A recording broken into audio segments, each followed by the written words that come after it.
Bienvenidos a un nuevo capítulo de Castillos en el Aire. Yo soy Nicolás de Bonis. Y yo soy Axel McAllister. Bueno, y segunda temporada y segundo capítulo de la segunda temporada de Castillos en el Aire. La verdad, el primer capítulo introductorio fue un gran placer. Sí, tal cual. La idea era justamente hacerlo ameno para la gente que está entrando o llegando a este podcast a partir de ahora. Así que... Me doy una explicación para el que no haya escuchado y por algún motivo cayó en el segundo capítulo de la segunda temporada y no escuchó nada de lo anterior y no le interesa tener progresión en lo que escucha. El capítulo anterior, el primer capítulo de la segunda temporada, fue sobre una introducción nuestra de qué fue pasando entre la primera temporada y la segunda. Y un poco la pregunta de por qué la gente, o por qué nosotros en general jugamos juegos de rol. Uh-huh. Tal cual. Tengo que hacer algo antes de que nos prendan fuego, Axel, y es, además de haber saludado y haber nombrado al estudio de Radio Viral, que nos ha estado brindando el espacio. Sí. De hecho, actualmente estamos de vuelta acá. arroba Radio Viral Comunitaria. También Instagram. La vez pasada nombramos a Nati, nuestra productora, pero lamentablemente nos olvidamos de mencionar su página de Instagram. La página de Instagram de la producción, de la productora, que es @quedecirte producciones. Así que los van a estar viendo un montonazo de esas publicaciones en nuestro Instagram, @quedecirte producciones. Es la productora que actualmente me está dando una mano con el manejo de redes, con el manejo de audiovisuales. Era parte de lo que nos habíamos propuesto para esta segunda temporada, justamente el tener un Instagram más activo. Así que un agradecimiento a Nati que nos está dando una mano con eso. Y desde ya, porque también colgamos a Evan. @Evan Frewe, que es quien nos está haciendo. @FrewEvan, que es quien nos está haciendo todas las gráficas y quien va a estar participando bastante más en el podcast. Ahora mismo no está con nosotros, pero porque está de vacaciones en Brasil, pasándola muy bien. Pero tenemos planeado ya un par de capítulos con él nuevamente. Así que nada, ya lo van a estar viendo y seguramente lo van a estar cruzando por nuestras redes también. Sí, y como siempre van a estar viendo siempre las gráficas de todo lo que vean de Castillos en el Aire está hecha por su exquisita mano, así que... Vamos con el capítulo de hoy. El capítulo de hoy ya es creo que como extremadamente técnico por ahí comparado con otros capítulos que hemos visto. Es más una suerte de análisis narrativo de un concepto en realidad. Sí. Concepto que aplica, a casi todo tipo de media. Es muy bueno, bastante. Entonces es para aquellos que por ahí caen así como recién en este capítulo, vayan a ver otros, vayan a escuchar primera temporada. Para aquellos que conocen del hobby y todo, este capítulo probablemente lo disfruten o tal vez les dé un insight, una entrada en cómo es toda esta discusión, digamos, de narrativas. Exactamente, de hecho pueden emplear este tipo de términos en los que vamos a trabajar hoy, tanto en juegos de computadora como juegos de rol, como juegos, de cualquier otro tipo de juegos, o como, por ejemplo, libros o películas. Exacto, sí. Pero ¿quieres disparar? Sí, el concepto que vamos a tocar hoy es Ludonarrative Dissonance o disonancia ludonarrativa. Todos sabemos creo que es disonancia. Ludonarrativa claramente es una palabra compuesta entre ludo de juego y narrativa. Entonces, es un concepto acuñado en el 2007. Si querés contar un poco acerca de dónde salió. Es un concepto que se empezó a implementar en el 2007. Apareció por primera vez una persona llamada Clint Hawking, que es un developer de juegos. De hecho, trabajó en Ubisoft un tiempo largo. En su blog, que se llama Click Nothing, hizo una publicación que se llama Ludonarrative Dissonance in BioShock. Básicamente, este game developer hizo toda una columna de crítica hacia un aspecto del juego BioShock, el primero de la serie, que tiene muchos fans. Tiene muchos fans. De hecho, es un juego que a mí me gusta muchísimo. Y incluso el mismo chabón, el mismo tipo Clint Hawkins, dice: el juego es muy bueno, vayan a jugarlo. Mi queja no es... esto es una crítica a los developers, no es una review. Exactamente. Este tipo de comentario lo que dijo es que el juego sufre de lo que él llama disonancia ludonarrativa en un aspecto fundacional. Vamos a entrar en spoilers del BioShock. Lamentablemente, es un juego del 2006. Ya podrían haber jugado. El Titanic se hundió. Básicamente lo que sucede en BioShock, para contarlo brevemente, es todo el tiempo el juego está construido sobre la idea de criticar una corriente filosófica que se llama el objetivismo, escrito por Ayn Rand, y todo el juego está más o menos armado con, de hecho el mayor antagonista del juego es como la personificación de esa ideología filosófica del objetivismo, y toda la ciudad de Rapture está construida sobre la idea del objetivismo. Y de hecho se plantea desde la entrada al jugador una opción, una especie de dilema que hace referencia a objetivismo contra no objetivismo. Sí, la idea del más egoísta, digamos. Claro. La idea de que en el juego vos podés rescatar a las Little Sisters, son las pequeñas niñas que se encargan de juntar una sustancia mágica que tema del juego. Te la voy a explicar. Vos tenés la opción de salvarlas y protegerlas, o de básicamente cosecharlas. Tipo harvest y literalmente... Esa palabra, sí. Claro, matarlas pero quedarte con todo su poder. Que de entrada del juego un poco que te sugiere el decir, mirá que si las matas y las cosechas, vas a sacar más sustancia. Y la mayor sustancia sos más poderoso. Entonces, medio como que en un juego, se supone en un juego así, medio de un jugador, donde tenés un personaje que avanza y quiere progresar, es, bueno, querés ser más poderoso. Entonces, harvestear Little Sisters es igual mayor poder. Entonces, sí, te pone como hay un dilema moral entre ese egoísmo o el decir, bueno, ayuda al otro. Y te planteas justamente como que está bien hacer eso porque estás en contexto del objetivismo. Y en el objetivismo, la idea del objetivismo es que está moralmente bien ser totalmente centrado en uno mismo. Que tenés que tener completa libertad de hacer lo que quieras, y de que siempre que trabajes en tu bienestar no te pueden, dicho de una manera muy mal y pronto, ¿no? Pero como que está moralmente bien un poco de un egoísmo. Como que es lo que te va eso a es lo que plantea el juego. ¿Y qué pasa? La narrativa, al final, hay un plot twist en el cual... el plot twist igual no viene al mando. O sea, lo que tiene es que la narrativa del juego te lleva sí o sí a ayudar a alguien. Claro. En vez de darte la opción justamente como de... Claro. Vos permanentemente tenés a dos personas que son Andrew Ryan, el dueño, el líder de esta ciudad, digamos que es el mayor objetivista, y tenés a otro que se llama Atlas, que permanentemente está pidiendo ayuda, y la manera de progresar en el juego es ayudando a Atlas. Entonces, tipo, está re rodeado. Claro, básicamente lo que plantea Clint Hawking es, el juego me dice, por medio de sus mecánicas, que yo puedo elegir justamente mi beneficio personal, y la narrativa del juego me dice, no, digamos, tenés que ayudar a alguien, y solamente puedes elegir eso. Entonces, a partir de ahí surge como esta cosa entre la narrativa y las mecánicas, contando dos historias diferentes. Completamente distintas, claro. Obviamente, desde el lanzamiento de ese blog en su momento, se ha desarrollado... un montonazo ese término. Exactamente. Y se ha utilizado como término crítico en varios blogs posteriores, en reviews...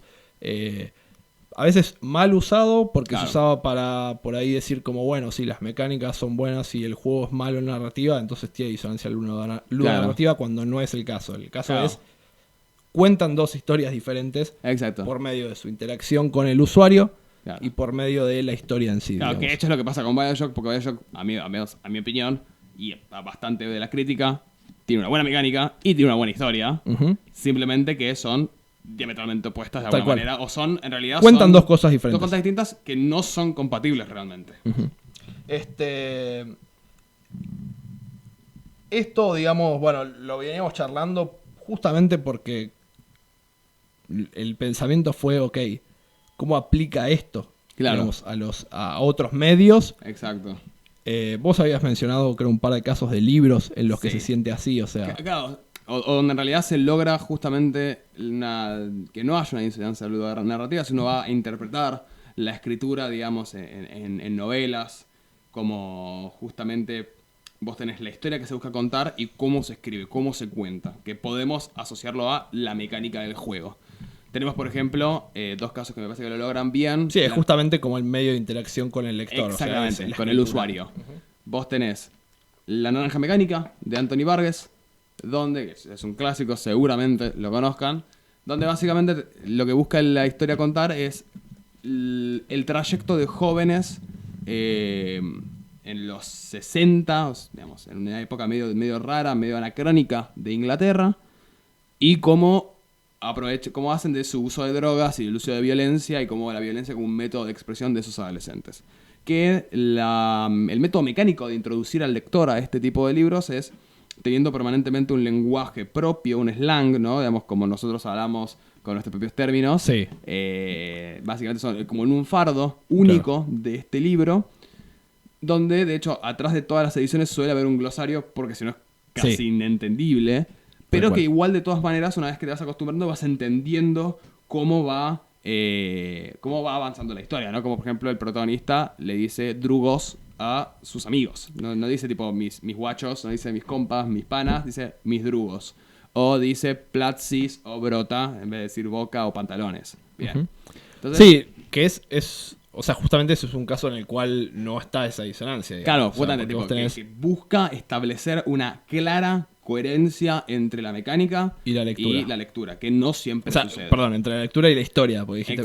Sí. Entre la mecánica y la narrativa que se busca lograr. El segundo caso que también me parece muy bueno es de un escritor americano, William Faulkner, El sonido de la furia, donde la historia trata, contando vivencias desde el lado de hermanos, de 3 hermanos, donde está grosamente dividido en 3 partes, donde el relato de un hermano, el relato de otro hermano, el relato de la hermana, y donde la primera parte, todo el primer relato es un poco más incongruente, tiene saltos temporales en el medio de oraciones, abre paréntesis, cierra paréntesis, habla de historias completamente separadas en el mismo párrafo, como que es inentendible y está perdido.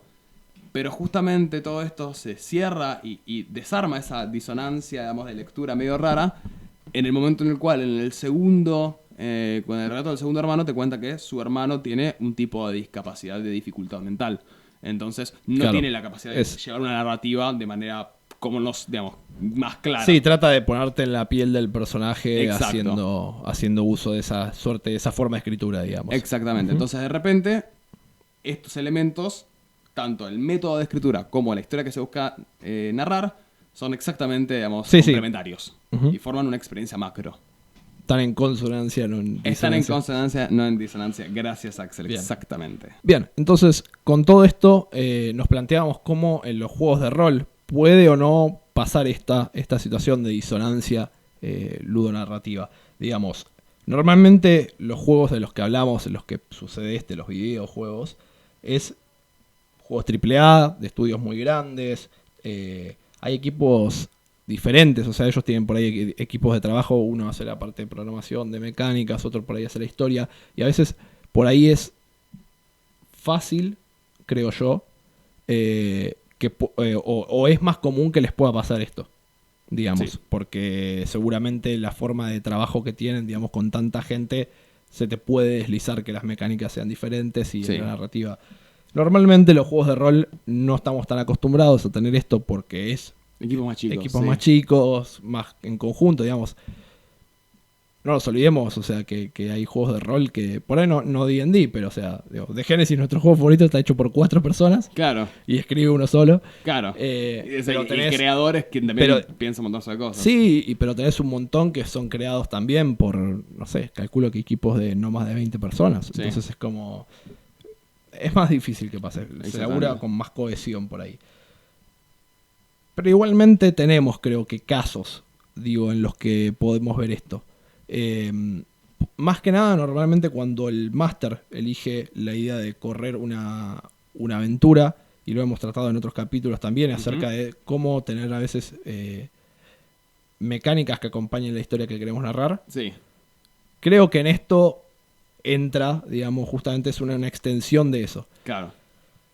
Es importante, digamos, tener esas mecánicas que acompañen la historia o el tema que se quiere tratar, digamos. Por ejemplo, de vuelta volvemos al caso de Genesis, pero de Genesis tiene un set de mecánicas que acompaña directamente los temas que quiere traer. Es extremadamente letal para hacer como esa comparativa con el mundo real.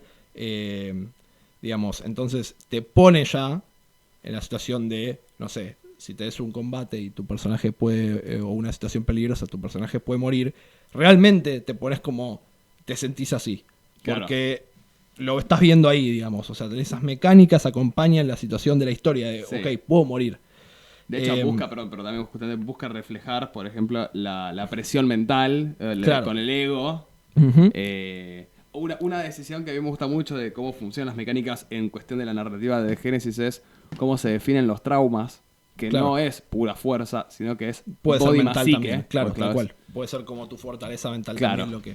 Bueno, de hecho en los juegos de rol basados en los mitos de Cthulhu, digamos, los mitos de Lovecraft, tienen también mecánicas en las cuales... Los lomitos de Lovecraft.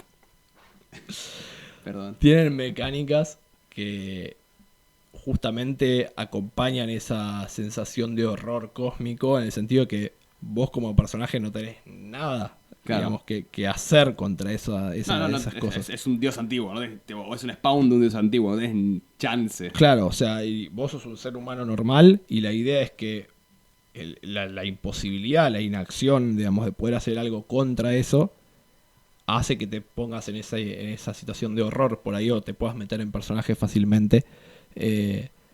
Justamente el problema es que cuando vos tenés disonancia ludonarrativa en los juegos de rol, lo que genera es una emersión, digamos, contrario a la idea de inmersión. Te saca del juego, te desarma y te encontrás por ahí en esa situación. Por eso yo creo que lo vemos muchas veces cuando, digamos, en esta a veces, digamos, de necesidad de como quinta, es el juego más jugado, que tiene más publicidad. Más publicidad, todo el mundo a veces busca adaptar quinta a otros juegos. O por ahí otra historia. ¿Adaptamos de Génesis a quinta? No. Que no sea por ahí fantasía heroica, que es para lo que está hecho. Entonces, no sé, por ahí si vos querés contar horror, una historia de horror, usando las mecánicas de D&D, te vas a encontrar con una situación complicada. Claro. Que te va a generar esa inmersión, esa disonancia ludonarrativa, porque tus mecánicas dicen, yo puedo vencer esto, yo puedo superarlo porque soy un héroe. Claro. Y tu historia va a estar queriendo contar otra cosa. Entonces ahí vas a estar en una situación por ahí un poco complicada, creo yo. Como con Survival, por ejemplo. Si es un Survival, tipo de tener que sobrevivir en la selva o, digamos, en situaciones hostiles. Por ejemplo, como buscar alimentos o bebida. Y con D&D vas a encontrarte, con quinta edición vas a encontrarte un problema porque existen hechizos que son directamente tipo, comes por el día y se terminó todo. Se terminó todo, listo. Claro. Y no tenés ningún problema, entonces también vas a tener una situación difícil si lo que querés contar es una historia. Claro. De hecho, el problema es que ya la tiene. Claro. Porque hemos visto aventuras como Tome of Annihilation, que la jugamos. Sí. Que también, justamente, el problema de la comida no era un problema porque yo estaba jugando un druida, entonces teníamos el hechizo que te da de comer. Sí. Entonces era como, sí, qué problema estar como semanas en la selva. Y en realidad no había ningún problema porque teníamos agua, comida. O sea, los personajes estaban totalmente adaptados a eso. Entonces, la idea central de la aventura, que es esta como supervivencia en el medio de una selva sin ninguna conexión, desaparece. Claro, sí, o al menos se ve un poco entorpecida.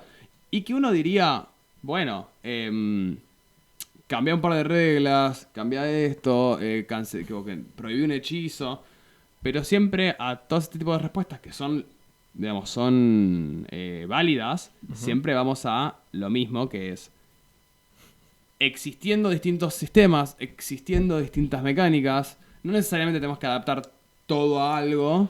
No, de última, podés, si llegases a adaptar, justamente es necesario adaptar porque lo que si no generás es que los jugadores se salgan de esa... No está planteado para hacer otras cosas y como ya está dado el sistema y las mecánicas, no van a acompañar ese tipo de narrativas por sí mismas. Tenés que... Claro, por lo menos la historia que uno quiere contar como Master, como DM, va a verse, como decís, entorpecida porque hay otra historia siendo contada por las mecánicas. Historias de tipo, de vuelta, historias de horror son un poco difíciles cuando podés lanzar una fireball y matar a todos alrededor, me parece. Tiene como que requiere un paso más de planificación y de dedicación para volver a hacerlo. Sí. Coherente. Sí, lo otro creo que también Quinta esconde detrás de su sistema es justamente que la idea es contar aventuras por ahí heroicas. Y en general, por las mecánicas que tiene, de vuelta esto es más algo que puede ser resuelto con adaptación por parte del máster.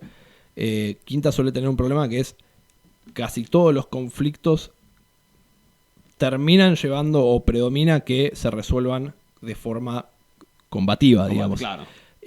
Cuando se supone que vos sos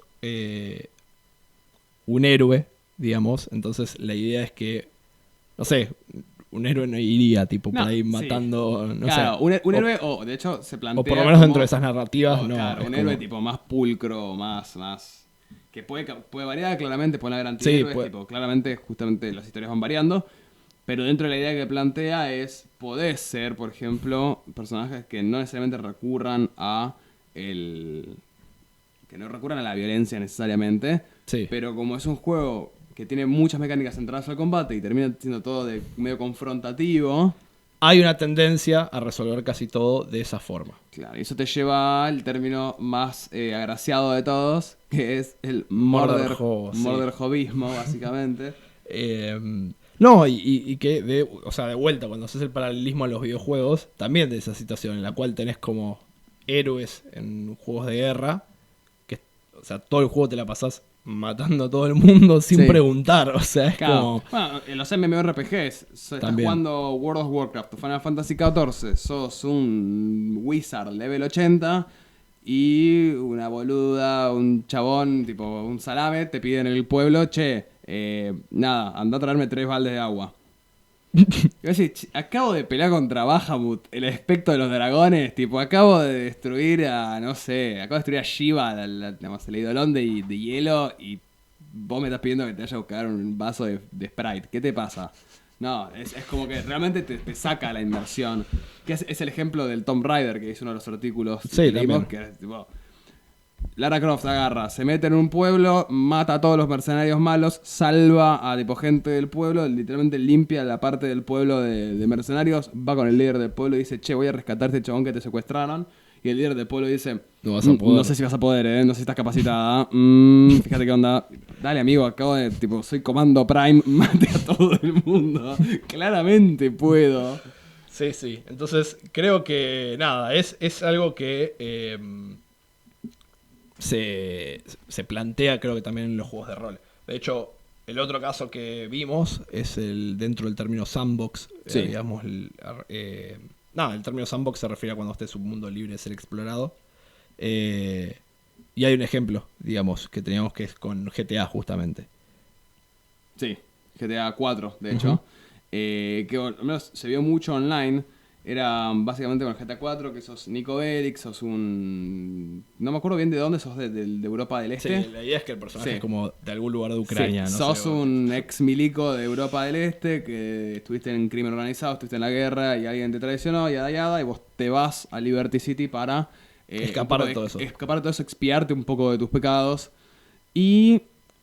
Nada, que te plantea como un personaje muy aproblemado, que realmente maneja morales distintas por una cuestión de que está acostumbrado a una cosa pero quiere ser otra cosa, y todo el tiempo es un conflicto, y que mucha gente dice, no, hay duda de narrative dissonance, porque en el momento en el cual el jugador tiene libre agencia, porque es un sandbox, porque es un GTA, y los GTAs se conoce, la gracia es poder viajar por toda la ciudad tranquilo, puedo sacar una bazooka y matar a todas las fuerzas de policías y matar a toda la gente de un parque, porque pintó.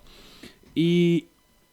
Una poca crítica que se hace a esa perspectiva, que no parece muy válida, es porque...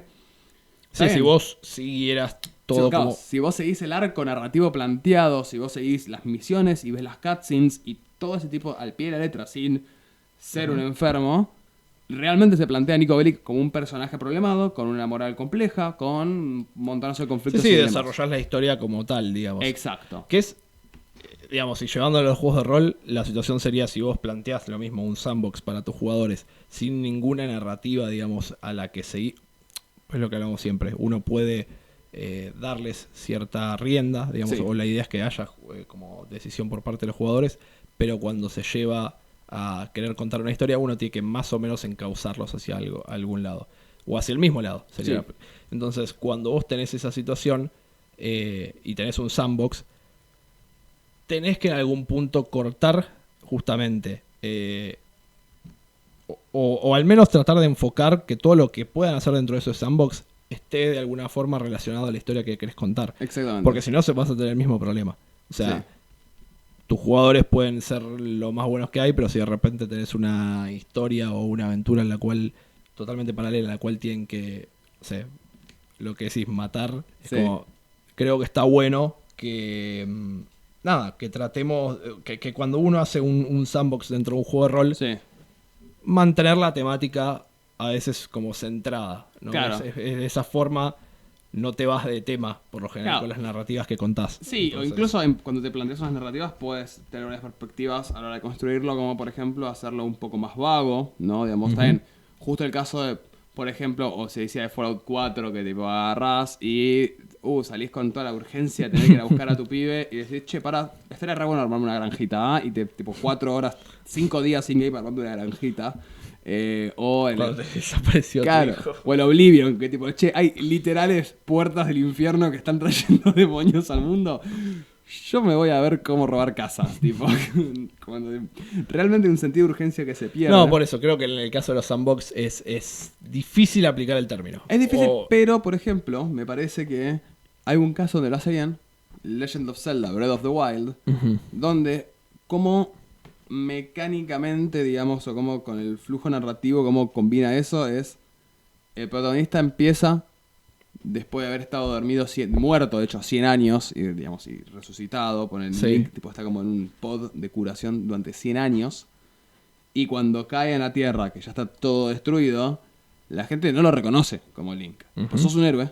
Sí, pero nadie te... Sos un héroe en personalidad o en voz, en esencia, pero tu contexto y tu mundo no lo entiende como tal, entonces tiene sentido que aparezca un chabón y te diga, che, ¿me puedes ir a juntar 3 cocos de un árbol? Claro. Porque sos un chepi, no sos el... Sí, no sé quién sos, tipo, claro. Me parece que hay muchas maneras, o hacerlo de vuelta, lo más inespecífico posible, pero si uno busca cosas muy ricas en narrativa, intentando darle libre agencia al jugador o al de jugadores... Estaría bueno, sí, tener un poco de conciencia en juegos de mesa, ¿no? Tener un poco de conciencia a la hora de cómo guiar o cómo saber cuándo interceder para que no exista eso y uno no diga, che, esto que acaba de pasar no tiene ningún tipo de sentido. No, tal cual. Es de coloca. Después yo creo que, bueno, la otra pregunta que habíamos medio que hablado con todo esto, que es más una pregunta retórica, porque yo no sé si algún juego de rol lo ha conseguido hasta ahora, es... Digamos, hay juegos que han sabido aprovechar esta disonancia ludo-narrativa para poder contar una historia, justamente. El caso más específico que creo que en internet se menciona es Spec Ops The Line. Es un juego que salió en medio de en una situación en la cual el mercado estaba lleno de juegos de tiros o de guerra. Sí. Y se planteaba como uno más. Y pasó como eso, pasó como un juego más. Y vos el juego... Todo el juego es eso, son tiros y caer de tiros, pero la historia que cuenta es una casi que de arrepentimiento por todo el daño que estás causando. Sí. Vos como jugador ves una situación en la cual, o sea, el personaje está tipo cada vez más al límite, más al borde porque es una situación de mierda, tipo, o sea, está muy basada en Heart of Darkness, que es una novela que a mí me gusta mucho, que es la que inspiró Apocalypse Now también. Sí. Pero, digamos, te plantea una situación en la cual cuando vos te sentás a jugar, sos un soldadito tirando tiros. Claro. Pero del otro, y no tenés ninguna como opción de decir, bueno, no mato a nadie. Claro. O sea, tenés que hacerlo. Tenés que hacerlo. Del otro lado te está diciendo, che, ¿por qué estás haciendo esto? Entonces, de esa disonancia sale como una suerte de crítica o de narrativa aparte, más meta, digamos, que está buena. No sé si eso o cómo eso puede ser aprovechado, explotado en juegos de rol. Todavía como que no se me se deja debate. Se deja debate. Pero me parece que estaría bueno ver un ejemplo de eso. Claro. Por ahí. Tipo. Pasa que por lo general esa inmersión en el videojuego por ahí funciona diferente. Sí.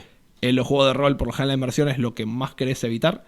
Porque es como cuando te salís, interés, sí, es como que perdés el interés. Volvés a ser una persona que está sentada tipo con una hoja adelante. Sí, y de hecho en tu bolsillo tenés un celular que es como la herramienta de distracción, más fácil que hay, sí, tal cual. Exactamente. Así que bueno. Pero bueno, entonces ya dejamos la pregunta planteada de cómo funcionaría esto. Es más una pregunta retórica para, no sé, para plantearse, ¿no? Para pensar cómo podría llegar a aplicar este tipo de concepto. Y construir una historia con eso en un juego de rol, sobre todo juego de mesa. Sí. Como dijimos al final del capítulo pasado, pueden seguirnos en las redes, castillos.aire nos encuentran en Instagram, YouTube Castillos en el Aire, si no me equivoco. Tenemos un Discord que vamos a estar dejando el link para armar un poco de comunidad, para que puedan sumarse, se pueda charlar acerca de futuros capítulos, acerca de juegos de rol o del hobby. Lo que sea. Nuevamente agradecemos a Radio Viral Comunitaria por prestarnos dejarnos usar su espacio para hacer esta grabación. Pueden chequear sus redes también, como digo, ¡Radio Viral Comunitaria! No se olviden de ¡Qué decirte producciones! Sigan nuestra productora, que nos está dando una mano con las redes. Y con todo. Con todo. Evan Freue. Freuevan, perdón. Que es nuestro artista, el que nos hace todas las gráficas. Y bueno, que ya han conocido en un capítulo previo y que seguramente estarán cruzando en un capítulo a futuro. Así que bueno, al final del día, Axe, solo estamos construyendo castillos en el aire. Muchas gracias y nos vemos en el siguiente capítulo.